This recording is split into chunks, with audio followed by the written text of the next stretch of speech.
what's new with you? Let me know in the comments if you guys did anything fun recently, if you guys have been on any cool trips, if you've been able to enjoy your time with COVID going on and everything, and just let me know how your day is, how your life's been. I want to stay in touch with you guys, have kind of a mutual relationship, so feel free to say whatever you want as long as it's friendly. And also make sure to go follow me on Instagram before you watch this if you want. It's just an option, but my Instagram is Tatum_Elisha, and then my Twitter, if you want to go follow that because I don't get a lot of followers, is Tatum Elisha_H, I believe, and that will also be up on the screen, and it's also in my description. If you ever want to find my music, the links to any of my social media accounts, it's always in the description, so just go check that out and you can find it directly from there. P.S. like a little disclaimer before we begin, I am really sorry about my mental breakdown video. I don't know why I decided to share that with you guys.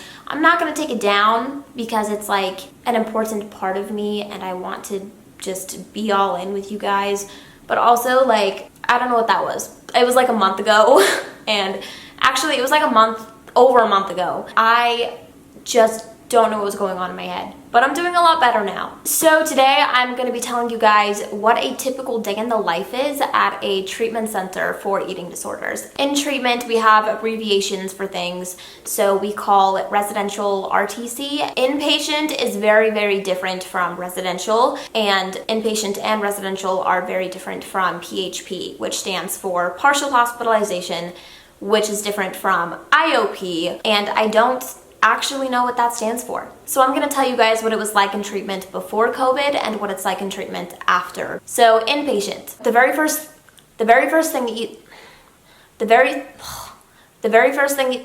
I can't talk. What's wrong with me? Oh, a lot of things. That's right, I forgot. The very first thing that you do every morning is you get weighed, and you have to wear your socks and your gown when you go to get weighed. You are not allowed to go to the bathroom beforehand either, because a lot of people use that as a way to try to make their weight lower, and they also just want to make sure that they're getting your accurate weight. So you get dressed into your gown and put on socks, and then you go get weighed. If you're in a wheelchair, you have to wait at the end of the hall and then they'll wheel you down to get weighed. Then you do vitals, but you don't have to do vitals at that time. I usually did because it was convenient and it was right there. You got your vitals taken 3 times a day. So in the afternoon, they would take your vitals, and then at night, they'd take your vitals before bed. And depending on whether you needed it or not, they would do lung and edema checks. So they would just listen to your lungs, and then they would check your ankles to make sure that they weren't swelling at all. Sometimes they'd give you compression socks, which they did to me.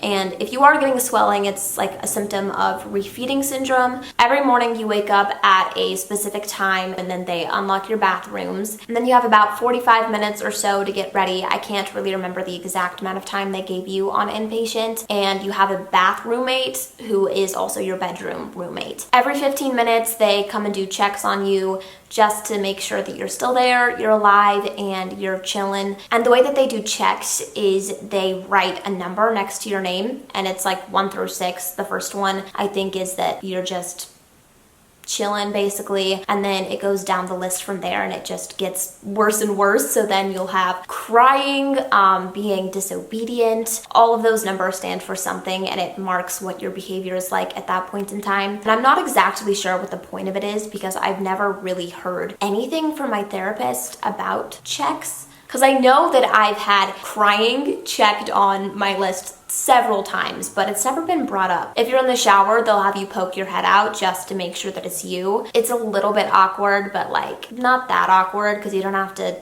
show them your naked body. You just have to peek out your head and be like, hi, it's me, I'm here. Then after you're done getting ready, you go out onto the unit, then you go and get meds, and you do goals, which is basically where they just go around in a circle and ask you what your goal is for the day, and then they write it on this whiteboard. You have to be out on the floor at the exact time or before the exact time. They have one person asking what the goals are, and then they have one person writing it down, and it switches every day. It's basically just whoever wants to do it does it. And depending on what unit you're on, sometimes they'll do like a little dance in the morning to the same song just to kind of like get you started and give you some energy, try to build positivity. Then you pick a word for the day, that's supposed to just represent what you want your day to be like. And then as a unit, you're supposed to come up with a quote for the day. You do that every morning, and every Wednesday you would have this thing called community, which is where you basically just discussed unit issues, problems that were occurring on the unit that needed to be addressed, housekeeping issues. This is also where people would apply to phase up, which is go to the next phase. I know that probably doesn't make a lot of sense, so I'm sorry I'm not really being very descriptive on that, but I don't want to make this like a 50-minute long video. During community, they also asked one person to reveal an honesty, so something that they were dishonest about, and share that with the unit. And then they asked somebody to volunteer to receive feedback. So one person would say, I want feedback, and then people would just let them know how they thought they were doing with everything. And then after that, you go to breakfast and you have to all go together.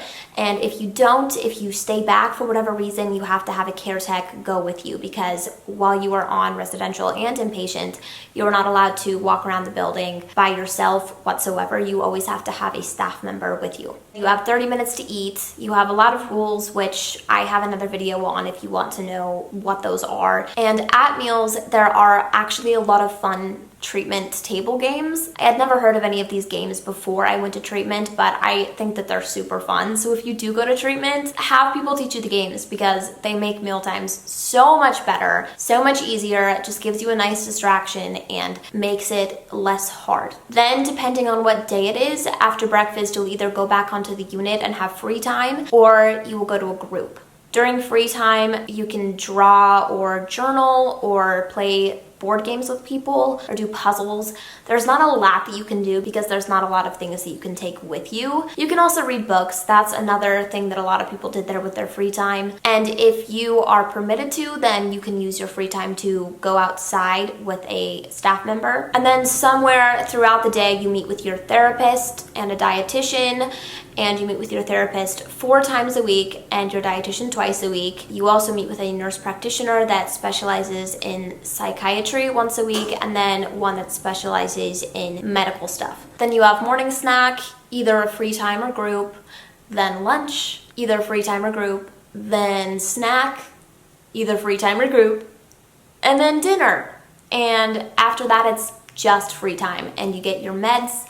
And there's usually a long med line that you have to wait in, so I always tried to make sure to get up there real quick, or else it took forever to get my nighttime meds. Then you have like 5 or 10 minutes to get ready for bed, and they call the rooms one by one, because when you get ready for bed, they have to have a staff member in the room with you, because then they unlock your bathroom door for like 5 or 10 minutes, and then they lock it as soon as you're done getting ready. They just sit in the room until you're done. And so it takes quite a while to get ready for bed, because they only have a couple of rooms open at a time. And while you're waiting for rooms to be called, you can watch a show or do whatever, really. I know that usually I would just talk to the other patients and wouldn't really do anything else, but sometimes I'd watch shows. Although on inpatient, the shows that you're allowed to watch are limited, because inpatient is mixed with adolescents and adults, so you could only watch PG-13. You couldn't watch R-rated movies. Then after your room has been called and you've gotten ready for bed, you can either choose to go back out onto the unit until bedtime is called, or just stay in your room, and you can journal in your room, and that's about it. They don't really let you take anything out from the unit into your bedroom, but usually you're supposed to just try to go to sleep when they call lights out. And then every 15 minutes they will come and check on you with the flashlight. They shine it above your face every 15 minutes throughout the entire night to make sure that you're breathing. So they watch for 2 breaths, and then they will walk away. They do this throughout the entire night. Then we move on to residential. This time, actually, with residential, they split the unit up. So as opposed to having like 30 people on the unit, they had like 15. And then they put half the people on residential onto the floor that used to be for PHP. So this is the vibe. Chilling in this room right now, FaceTiming people. They let me have my phone because you can't have visitors. So that's pretty cool. Basically, I don't know if I said this before, but I was on a wheelchair when I first got to inpatient. They made me be in a wheelchair because I was passing out. Now, I'm in a wheelchair again, and At least I'm not on inpatient, but it still sucks really bad. I named my wheelchair Satan. This is what it looks like. I'm doing fairly well right now. I haven't really had anything trigger me, and I've been actually doing really good with all of my food stuff. I am ready to be out of this building already. I don't want to be in here, but that was expected. So that's all I really gotta update you on. This is my bed. As you can see, I'm sitting here and I have to wear this. We're supposed to wear these all day. So there's the tea. Okay, bye. Oh, it's not ending yet. Residential operates a bit differently. Every Monday you fill out a little paper and it basically just has time slots in the morning that you're supposed to sign your initials in to choose which time you want to be woken up at. I think that we were supposed to be on the unit by 8:30, so you could choose to be woken up anytime between like 6:45 in the morning to 7:30, and then they would wake you up at that time instead of just waking everybody up at the same time, which I found beneficial because then I could have as much time to get ready as I wanted to each day, and I could change it week to week depending on the amount of time I think I actually needed. I thought it was a better system. You get up, you put your gown on, and then you go get weighed, you get your vitals done, and then you get ready for the day, you go out onto the unit, they do goals, all of that stuff like I explained before, and you get your meds, and then you go to breakfast. Blah, blah, blah, blah, blah. Then sometime throughout the day, you also meet with your therapist, but you only meet with your therapist twice a week, and you meet with your dietitian twice a week, the nurse practitioners once a week, like on inpatient. And now I'm just gonna move on to what it was like during COVID. So with the COVID guidelines, every morning when you wake up on residential, you have to get your vitals and everything done, but then you also have to have your temperature taken. And after you're done getting ready for bed, then you put a mask on, and you have to wear that throughout the duration of the day. At first, when I got there, they were just saying that you had to wear masks for the first 5 days, and then after you weren't showing any symptoms and you had been around the same people for 5 days, then you were allowed to take it off. But then things worsened, and a couple people at my treatment center tested positive for it. Then they just decided to have masks be permitted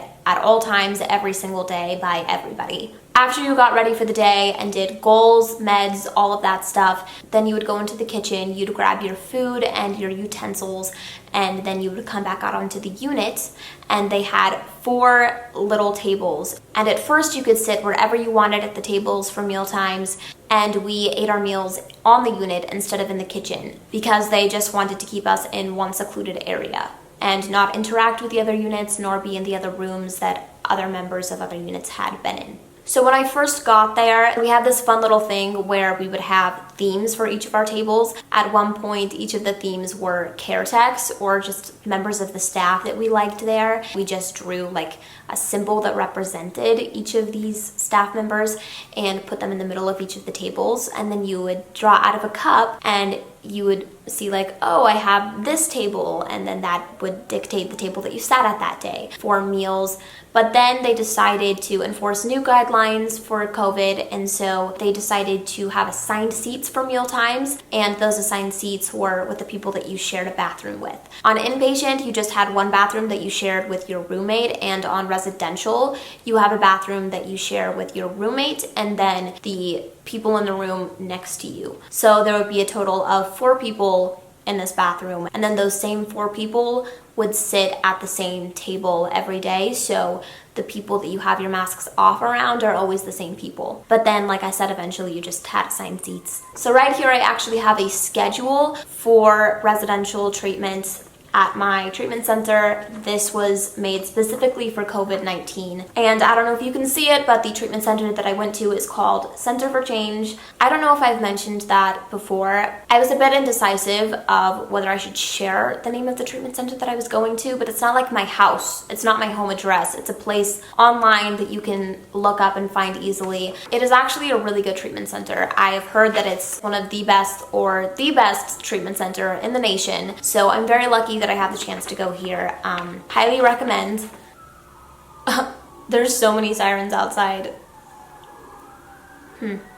Anyways, It's great background music. Monday's schedule after breakfast shows free time or walk between 9:30 and 10:15. You were only allowed to go on a walk if you were on exercise approval, which you were usually not for the first couple of weeks, which most people weren't for a while, and you also had to be phase 2, which you weren't allowed to get until the 3rd week that you're there, I think. After 2 weeks, you're allowed to apply for a new phase, which the phase system is this whole other thing. I don't even know if I described it in another video, but it's too long to put into this video. So if you want a more detailed description on the phase program and what that means, then just let me know and I'd be happy to make a video on it. Then after that, you have snack, which is 15 minutes long, 5 extra minutes if you have a shake, which is either for making up food that you've missed that you were supposed to have and you didn't, or for weight restoration. So they're basically designed to help you gain weight if you need to. Then after that, we had vulnerability group.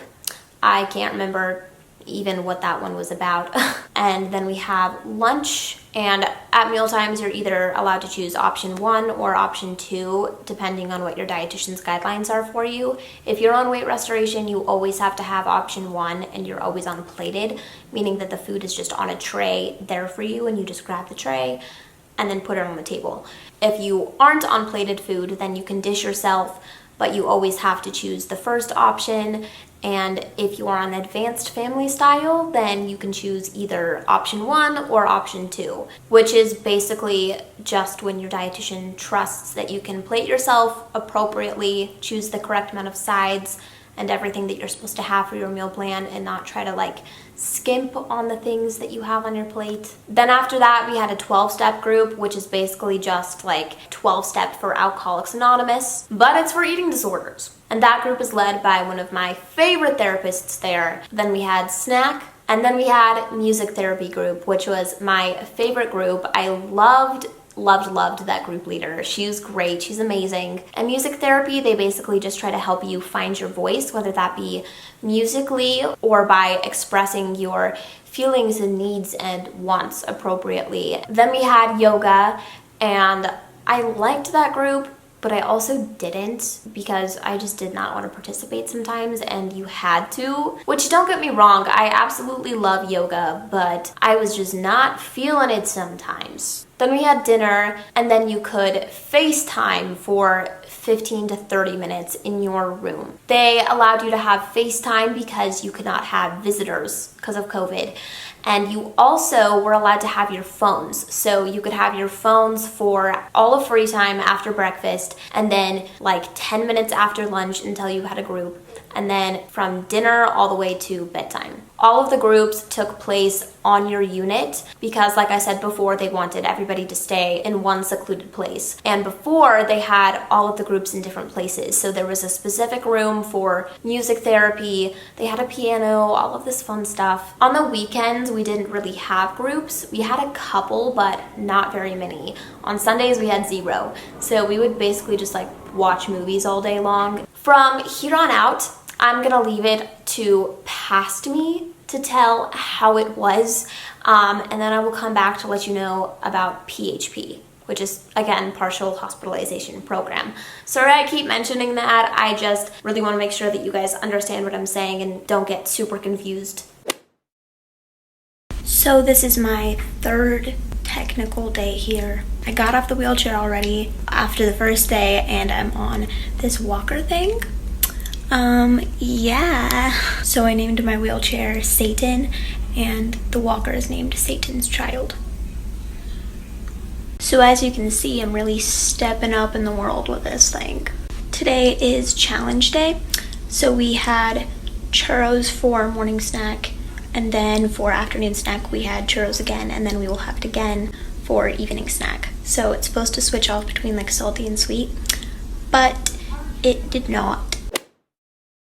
It is Friday. We had a CBT group with one of my favorite therapists. That was between 10:45 and 11:45, so it was an hour long, and I thought that group was really good. I got a lot of good personal insights from that. Then right after group, we have a group which is called Relapse Prevention, and that's between 1:30 and 2:30, and I definitely need that group because I relapsed and now I'm back here in hell.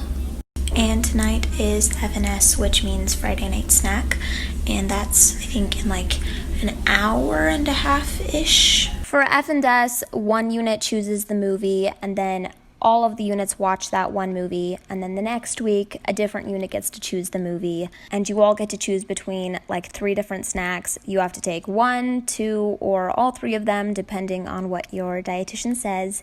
But we all do get to be in our jammies and like have a little party, a little movie night, so that's fun. And we get to go to bed a little bit later than usual because it's Friday, and I think after that, we just have free time until bed. Today is Wednesday.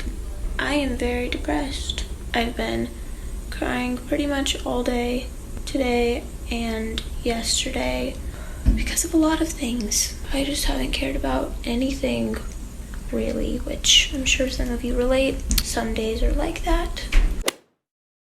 So I'm doing a lot better today. Much better. Like, I was struggling so much. I don't even know what was going on, but I basically lost my mind. Fast forward to like 10 minutes later, I'm sad again, and I don't want to talk anymore. Goodbye. So pre-COVID, every morning you would get there at 8:45, I think. And then you would put your gown on, you would get weighed, do vitals, all of that stuff. If you were on phase 3 in PHP, then you were allowed to just wear your normal clothes to get weighed in. And you could also have coffee, which is cool, except it was decaffeinated. This time with COVID going on, you are allowed to get weighed in your clothes regardless. So the whole phase system really doesn't matter on PHP. Then you have your temperature taken and you fill out a nursing note every single morning, basically just stating whether you had any behaviors when you went home and your mood, all of that stuff. You're allowed to wear jewelry, you're allowed to wear belts. You would stay there for lunch, afternoon snack, and dinner. And then you would go home and have afternoon snack on your own. And you would also have breakfast and morning snack on your own as well. On PHP, you will also meet with your therapist twice a week, dietitian.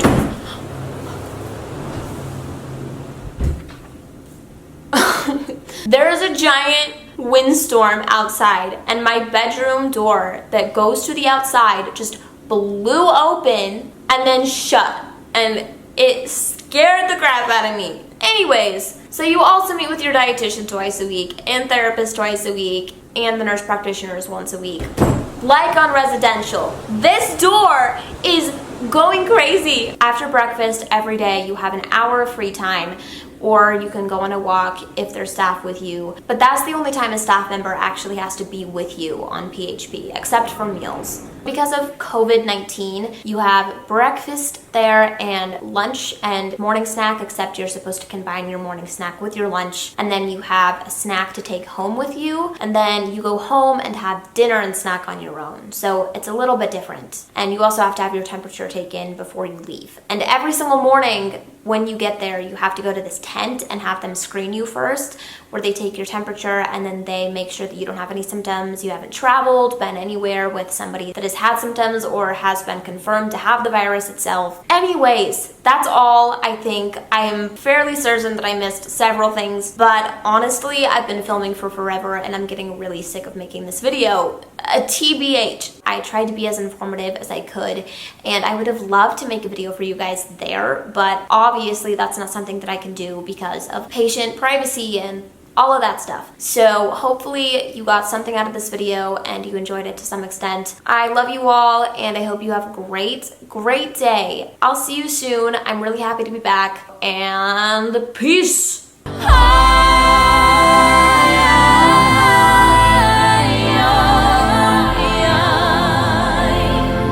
city makes us feel alive and